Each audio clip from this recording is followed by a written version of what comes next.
Hi viewers, welcome to SS media.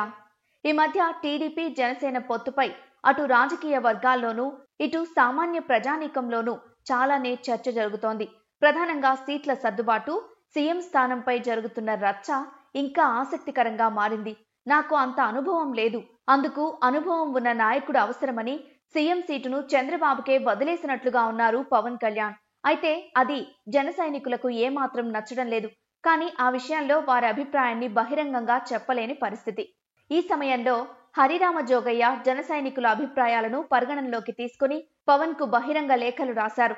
ఇందులో భాగంగా 60 సీట్లకు తగ్గకూడదని ఒక కండిషన్ అయితే 2.5 ఏళ్లు సీఎం కుర్చీ షేర్ చేసుకోవాలనేది మరో కండిషన్. అయితే ఈ 2 కండిషన్స్ కి టీడీపీ ఒప్పుకునే సమస్య లేదు. నిజానికి సీట్ల విషయంలోనూ సీఎం చైర్ విషయంలోనూ పవన్ కూడా అంత బలంగా పోరాడడం లేదు. అయితే కింది స్థాయిలో మాత్రం జన సైనికులు, టీడీపీ కార్యకర్తలు కొట్టుకుంటున్నారు.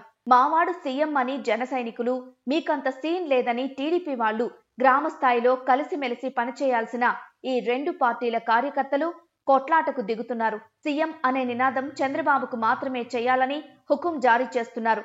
దీంతో తెలుగుదేశం పార్టీ ఆధిపత్య ధోరణి ప్రదర్శించడం పట్ల జనసేన నాయకులు అభ్యంతరం వ్యక్తం చేస్తున్నారు. తాజాగా చంద్రబాబు సొంత జిల్లా ఉమ్మడి చిత్తూరులో అలాంటి వాతావరణమే ఏర్పడింది.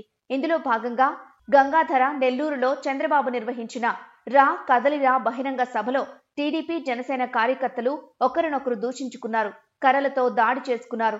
టీడీపీ జెండాలను కట్టిన కర్రలను చేతపట్టిన టీడీపీ కార్యకర్తలు జన సైనికులను తరిమి కొట్టడం కనిపించింది.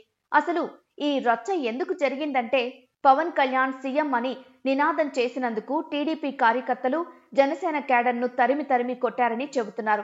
సీఎం సీట్ మీద చంద్రబాబు, పవన్ల నుంచి స్పష్టమైన ప్రకటన రాకపోతే పొత్తు చిత్తవుతుందని విశ్లేషకులు చెబుతున్నారు.